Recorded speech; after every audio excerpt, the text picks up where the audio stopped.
Do you understand the words that are coming out of my mouth? Quiet, numbskulls, I'm broadcasting. Can we get serious now? One thing that did happen during the 60s was some music of an unusual or experimental nature did get recorded and did get released. Now look at who the executives were in those companies at those times.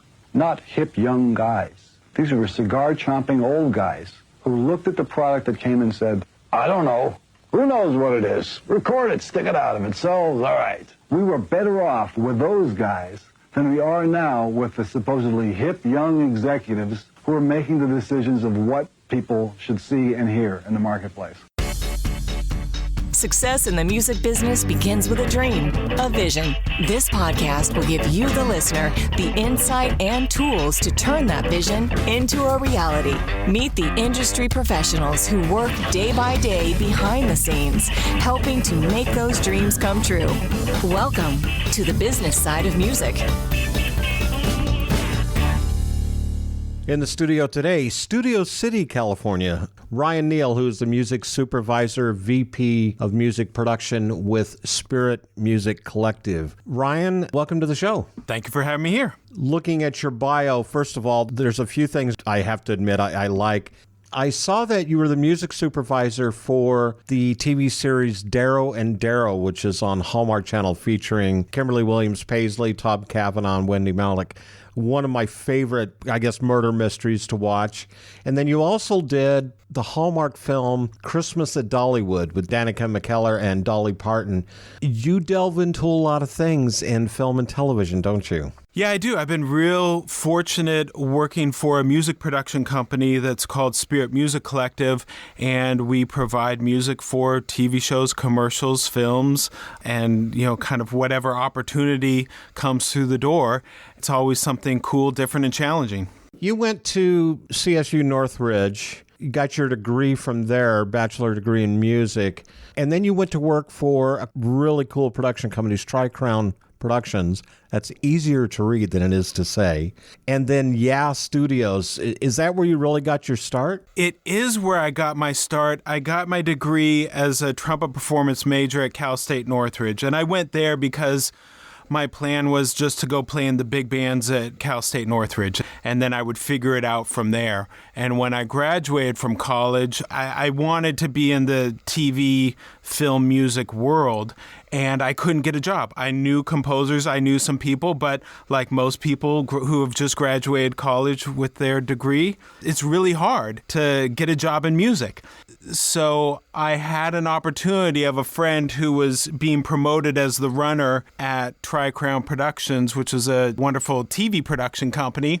He said, well, why don't you come interview for the position of runner? And I thought to myself, at least that's an entertainment job. It's not in the music industry, but at least it's in the entertainment industry. It was through that I met someone who said, hey, you should meet the composer on our TV show. His name is Alan Ett, and he's a really cool dude. And I said, well, that would be amazing. So Alan Ett is the CEO of Spirit Music Collective, and I've been working for Alan for the past 26 years. Describe your day-to-day operations with Spirit Music Collective. And, of course, we're going to get into, I think is one of the coolest things, the new film that you guys have been working on, Nocturne, which is going to release on Amazon Prime. And Spirit Music Collective was involved in that, right? Yeah, so I wear a few different hats. One is my title is Vice President of Music Production, and I basically oversee the operations for Spirit Music Collective, which is our music production company. We are employees of music supervisors, music editors, composers.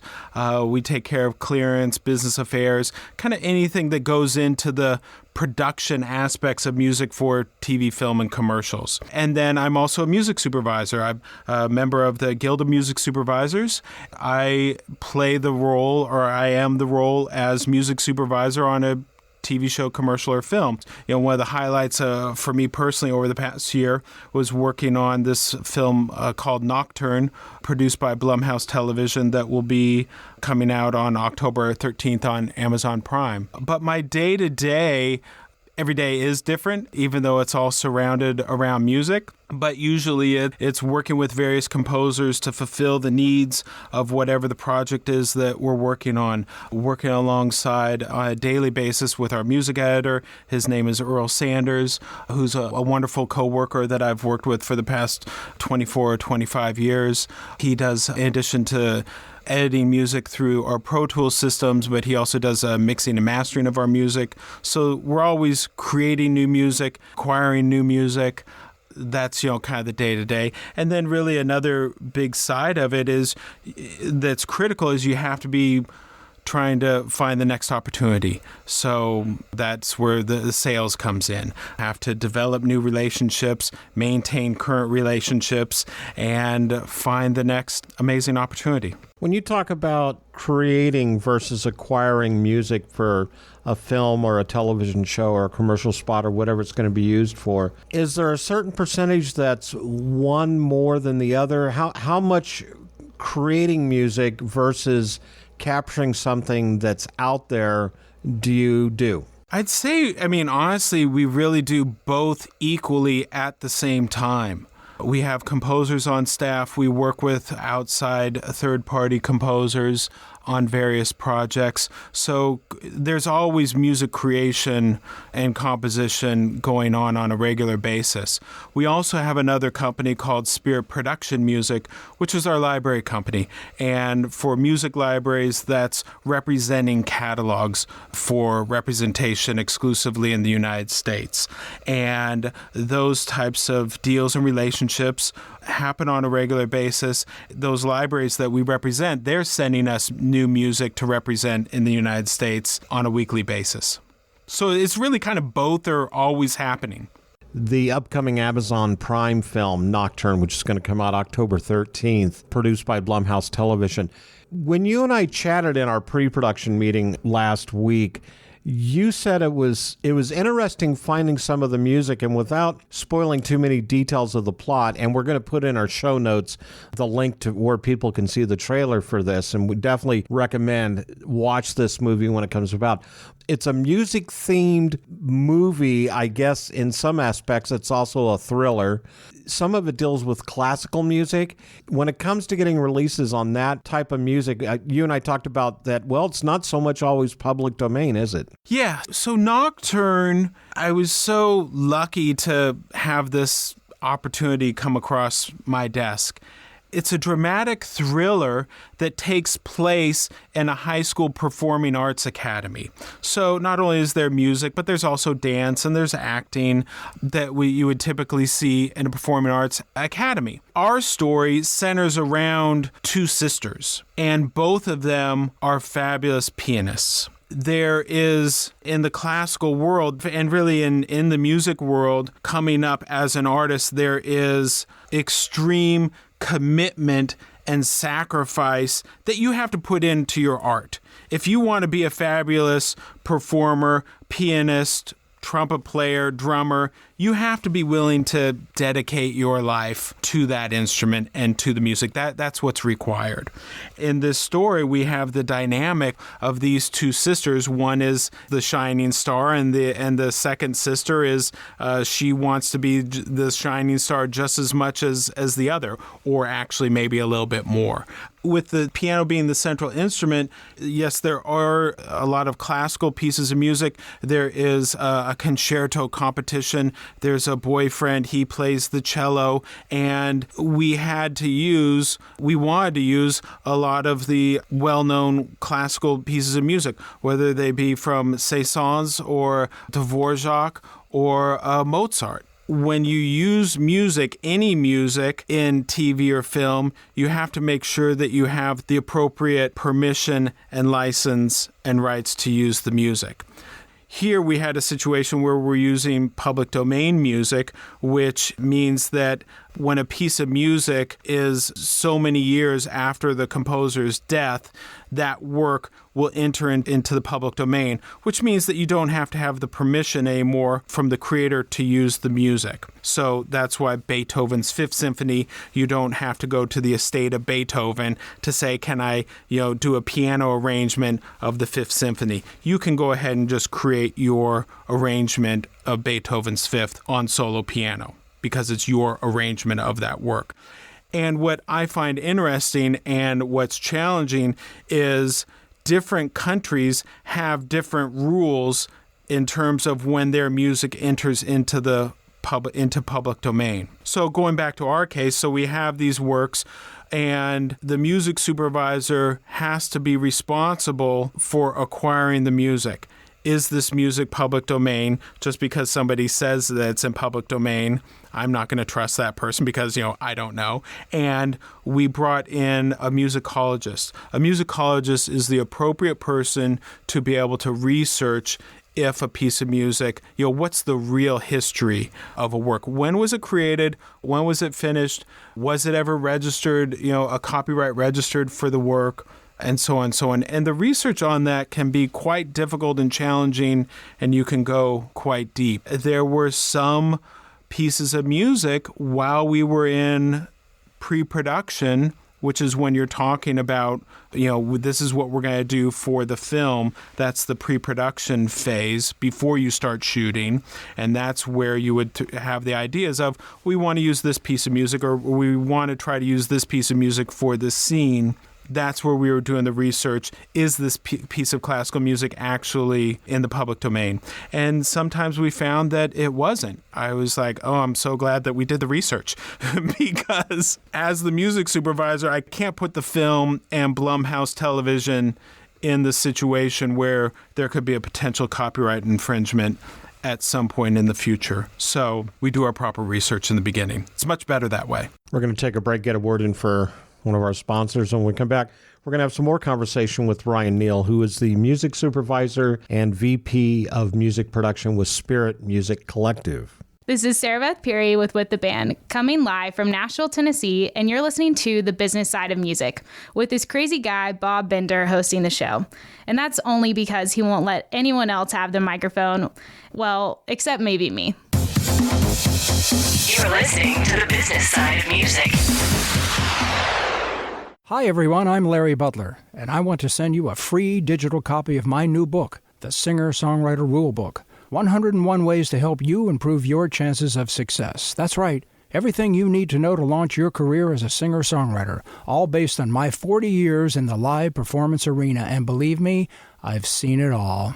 In my book, you'll find the 10 things you have to deal with before even thinking about becoming a singer-songwriter performer. You'll also learn about the 5 things every singer-songwriter can do this weekend to make their live show better. 5 things I can guarantee that you are not doing already. Plus, there's tips on songwriting and staging, photo and video shoots, publishing, merch, dozens of other topics. All written for people who don't particularly like to read. And again, it's free. Just go to the Business Side of Music website homepage and look for my book cover. Click on it, and a free digital copy of my book will be yours. I'm Larry Butler, and I approve of this message. You're listening to The Business Side of Music.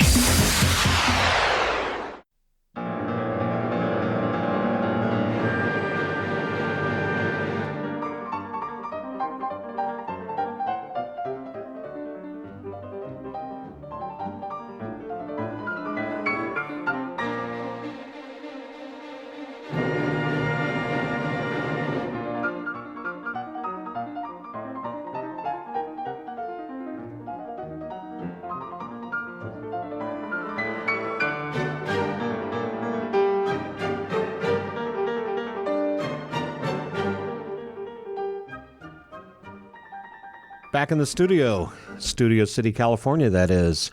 Ryan Neill's with us, music supervisor and the VP of music production, Spirit Music Collective. When you talk about, let's say, the estate of Beethoven or Mozart, trying to see if that music is cleared, and I think that's the correct word, this musicologist, and you and I talked in the pre-production meeting last week, this would probably be one of the few times in our lives we would actually use the word musicologist on a show. So let's definitely get that out there.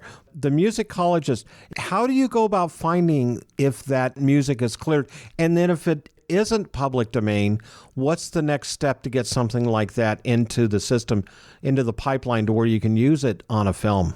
Well, I think it really starts with, the initial research is when did the composer pass away? And the farther back it goes, I think, the safer we're going to be. It's probably safe to make the assumption that Mozart, Beethoven, and Bach are in the public domain. But as we get into composers in kind of the 20th century, now it starts getting into more of a gray area. And one of the composers on this film, he passed away in 1917. And composers that passed away kind of in the 20s or early 30s, that's kind of the real gray area for me. So if I see that the composer passed away in the early 1900s to the early 1930s, I'm nervous with those composers. So that's when I know we need to bring in the extra research. I also know that it also, the country where the composer is from, that kind of plays into it. French copyright law is very confusing, and there's lots of, quirky rules of the ins and outs of French copyright law. A French composer who passed away in the 1920s, big red flags for me. That's when I know that we need the extra help. So that's kind of where I am when the red flags pop up for me, or they don't. If we find that there's a piece of music that is not in the public domain, yes, you are going to need to get the proper clearance for that. If you want, a Rolling Stones song or a Madonna song or John Denver, pick your artist, pick your song. You need to go to the publisher to acquire the synchronization of the song. And what that means is I want to use Rocky Mountain High by John Denver in my film Nocturne, if that was the case. So you first have to go to the publisher and acquire the proper rights to use that song. And that will cost X amount of dollars. Let's just say it costs $50,000 to license the song. Then you have to, if you want to use that actual recording, then you need to go to the label to clear the master version of it. And that typically is the same amount as the publishing. So we've always found it best to try to clear the publishing first and then clear the master. But you clear the publishing first because you may or may not want to use the actual master from the record label. If we're going to clear the song, we might want to do our own arrangement of that piece of music, and then we're creating our own master version. This film that's coming out October 13th on Amazon Prime, Nocturne, how much of the music in the film was original that you had to create? What was your inspiration? Because I guess when you look at these films, there's obviously dialogue, but there's not a music bed. There's not a soundtrack that's been formulated yet. So that's something you put together? So as the music supervisor, my main responsibility is what we'll call the source music. And source music means the music coming from a source. Music playing in the radio on the car, in the stereo that we hear down the hallway, coming from someone's dorm room at the school. That happens in Nocturne. You'll hear that there's some pop music playing in the other room. In the bar, there's a song playing in the background. That's all source music. That's what the music supervisor is responsible for, finding that music, acquiring the proper licensing rates for those usages. In Nocturne, I was also involved in the part where there was lots of live performances. So our two main actors, Sydney Sweeney and Madison Iceman, they are performing the piano pieces throughout the film. And we brought in a piano teacher who could show them how to play the piano, how to appear that they're playing the piano. And if you look in the trailer, if you watch the film, yeah, they're playing the piano. But we did pre-record the pieces of music, because you just can't, when you're on the set with 250 people, get a proper recording in that kind of environment. So we pre-record the pieces of music for the performances, and then we've created our own masters because we record our own music, and then we have Madison Iceman and Sydney Sweeney. They are playing the piano so that it appears that they're playing the piano. And we brought in the piano coach to kind of show them how to be a classical pianist. I was there on the day that they were shooting some of those big music scenes. I was blown away by these two actors, that their body movements, the reaching over the hand to when your right hand plays lower and the left hand comes out over the keyboard to play the higher notes, and the facial expressions that they give in their performance, the tension of playing the music, and you see the tension in their eyes, in their forehead. I was just blown away by the performances and really proud of that. So all of those things are kind of situations where the music supervisor will be part of the conversation, part of the solution, to make sure that it all goes smoothly. And every piece of music, I always say, you're walking through a minefield. So the music supervisor is responsible for taking the producer, the director's hand, and kind of walking them through the minefield on each piece of music, because there's pitfalls that, can always happen. Then we have the composer, who is the artist Gazelle Twin, and she created a fabulous electronic score that's the movie score for the film. Our fabulous director, Zoo Quirk, wanted to bring Gazelle Twin in to create the score. And I thought it was a really interesting choice, because there's all this classical music going on in the film, but this is a drama thriller centered around these two sisters.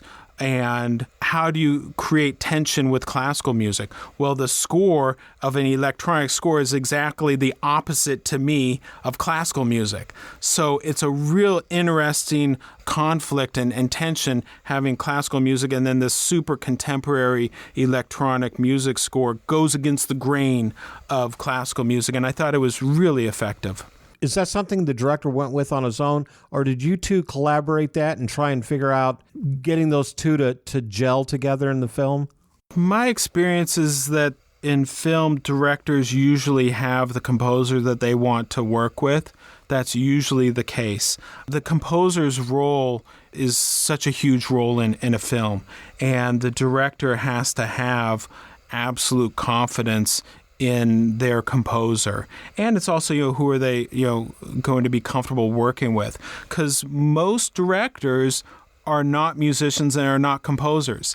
They know that they need to work with a composer. They know what they like, and they have an opinion, but they cannot go and orchestrate the string section, for them. You need somebody to do that for you, and here's the composer. But it's usually, at least in my experience, usually the director has an idea of the composer that they want to work with. If they don't, then they would go to the music supervisor typically, or an executive producer, and say, do you have any ideas, of who would be great for this?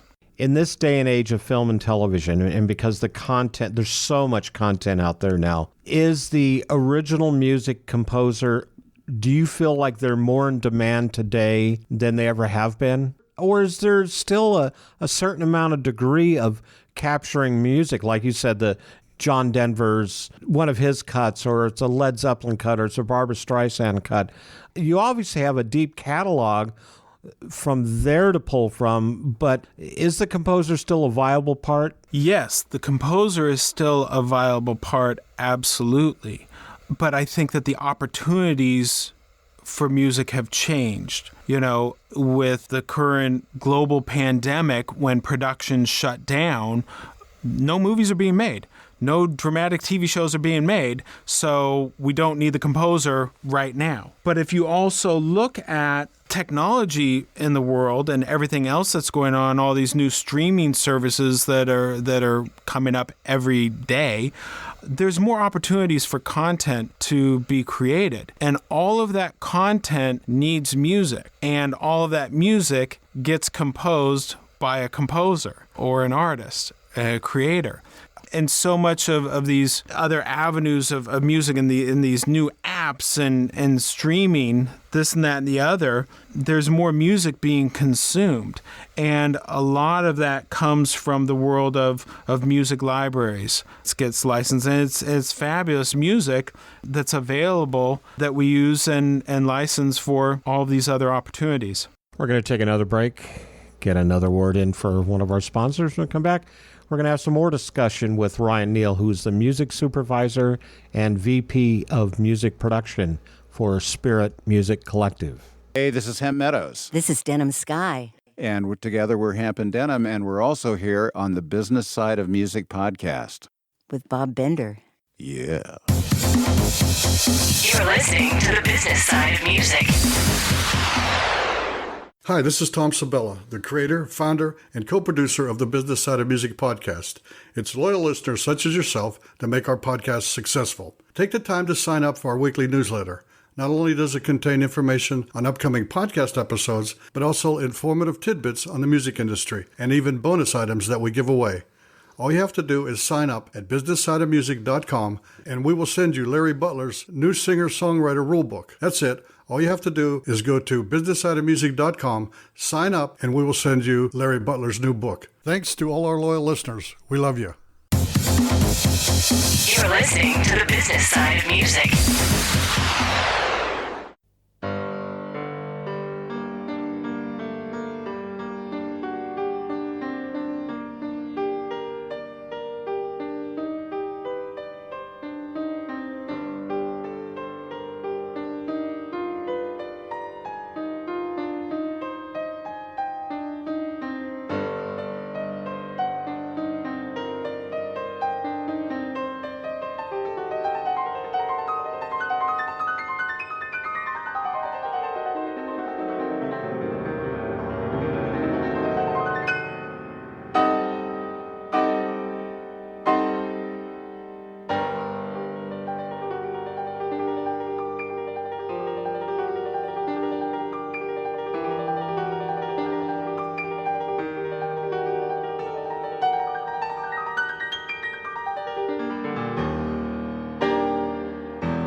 Back in the studio, Ryan Neill, music supervisor and VP of music production for Spirit Music Collective, in the studio in Studio City, California today on the film Nocturne, which is coming out October 13th.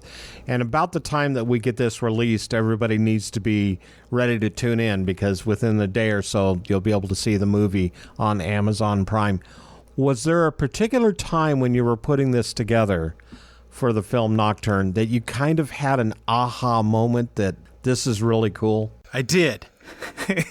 And, you know, there's all these amazing performances that happen in the film. And there's also like really cool moments where, you know, the students with the music teacher. That's not my most memorable moment. Those were not my aha moments. Those were the biggest moments.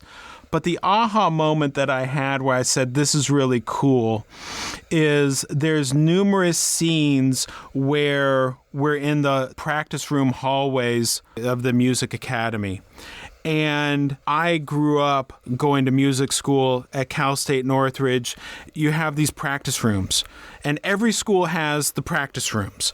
It's a hallway. There's all these little closets with a little glass window. It's super small, and you go in there and you practice your instrument, and you sit in there for hours every day. And when you walk down the hallway, you'll hear a pianist in one room, you'll hear a drummer in another room, then somebody's practicing a marimba in another room, and then somebody's playing, flute in another room, and you hear somebody practicing Ride of the Valkyries on trombone down, the hallway. So we have these scenes.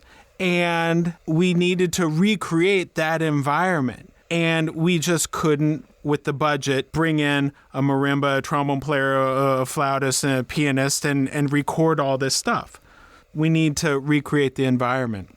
And so the solution was we go to our music library company, Spirit Production Music, and there we have solo instruments, a violin recording, Paganini. So I used, one or two of those. And so we layered all of these solo instruments. Let me take a solo jazz drum track. That's a drummer down the hallway that we just hear. We don't see anybody ever. We just hear it.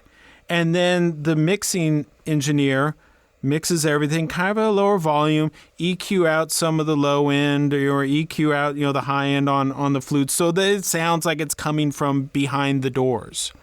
And when we're in the practice room, when you're in a practice room with your teacher having your private lesson, you can even still kind of hear some of those instruments bleeding through the walls.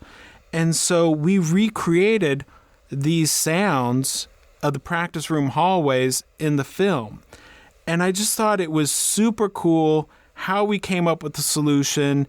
And it's also not the big music moment or moments in the film. It's kind of almost like, the subtle things that happen in the background that go unnoticed. That's what music should do. If music takes that secondary role to support the story, support the scene. And if we didn't do any of that, if you didn't have the instruments practicing when we walk down the hallway, most people won't even notice or think twice about it. But I bet you most people would feel like, it feels a little thin, feels like maybe something's missing. I'm not sure. I thought that was really cool, how we show music, the power of music supporting story. If you're an old band or orchestra geek like myself, you remember those days of walking down the hallways in those little practice rooms. I remember being in those rooms learning your parts for whether it was an upcoming symphony event or if it was a solo you had to play.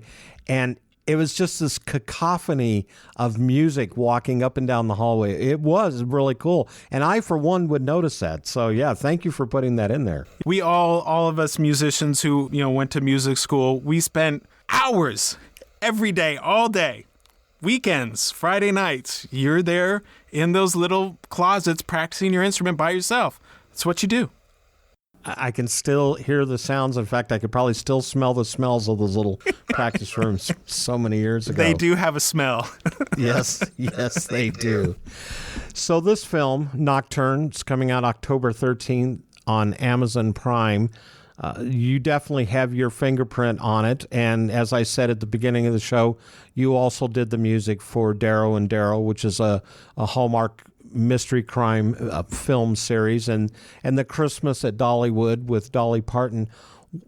What else have you got in the works? You working on other projects now? Yeah, thank you for asking. This series, Blumhouse Television entered into a deal with Amazon to produce 8 films, and they're releasing the 4 right now, and the other 4 are in production, entering into post-production, and those will come out in 2021. So I'm actually I've been invited back to do one more of these Amazon films, so I'm really excited about that. There is a murder crime series that is called Florida Man Murders on Oxygen. I'm not sure when that's going to come out, but that's about incredible stories of murder that were committed by people in Florida. Very dark, lots of tension and terrible stories, but crime investigation is big. So I'm working on that right now. We do a lot of stuff with Motor Trend. There's the Motor Trend On Demand streaming service. So they produce all of those TV shows. So we work with them. I've also been fortunate to do a lot of work with Peloton, with the exercise bikes. So I'm real lucky that, in Spirit Music Collective and Spirit Production Music, that we get to work with so many types of clients and so many different types of opportunities. When you mentioned, in fact, Motor Trend's the one that piqued my interest because I watch a lot of those car shows on there. And it's interesting that the music beds that you would never think of a music bed of sorts on like a car restoration show. But how do you pick the music for that? What's most important on most of those shows is the sound of the engines of the cars. That's what everyone wants to hear. Then there's a lot of dialogue going on when they're in the garage. And really the trick with those series of shows is having underscore beds where the music, not a lot of melody, no big guitar solos. It's just kind of a grooving track that's playing underneath, whether it be blues rock, country rock, fun acoustic, grooves. You can have a variety of genres of music, but you can't have the big melodies. You can't have the big solos. It's got to lay underneath there just to add a little bit. Just add a little bit. That's all you need. Let's remind everyone again, upcoming October 13th, just in time for the Halloween season, the film Nocturne. And like I said, we'll be posting in our show notes the link to the trailer to watch this. It's on Amazon Prime. Make sure you get to watch this. Ryan, thanks so much for being on the show. My absolute pleasure. The Business Side of Music is the creation of Tom Sabella and Tracy Snow and is produced by Bob Bender. The Business Side of Music is recorded at Music Dog Studios in Nashville, Tennessee. Production sound design by Keith Stark. Voiceover and promo by Lisa Fuson.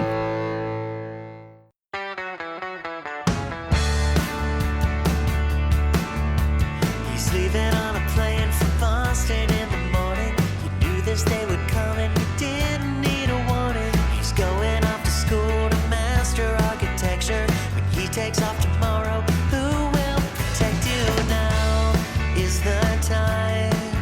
Don't wait another day. Isabella, take my hand. What do you say? You drop him off and you head back home. For the first time in forever, you're living on your own. He's living up in Boston, sipping English tea. You could have your fun and run away with me. And now is the time. Don't wait another day. Isabella, take my hand. What do you say?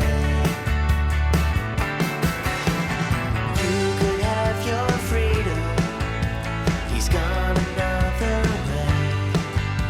But I could love you more than he did. So what do you say?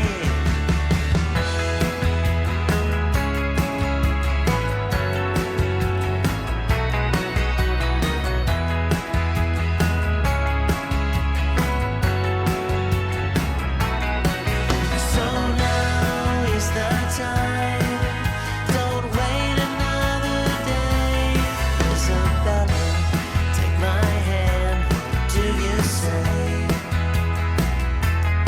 Isabella, take my hand. What do you say? Isabella, take my hand. What do you say?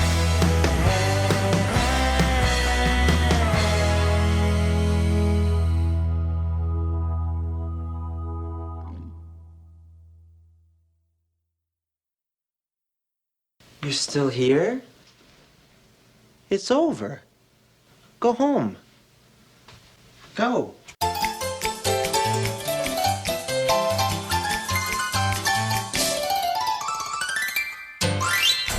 Hey, good looking. We'll be back to pick you up later.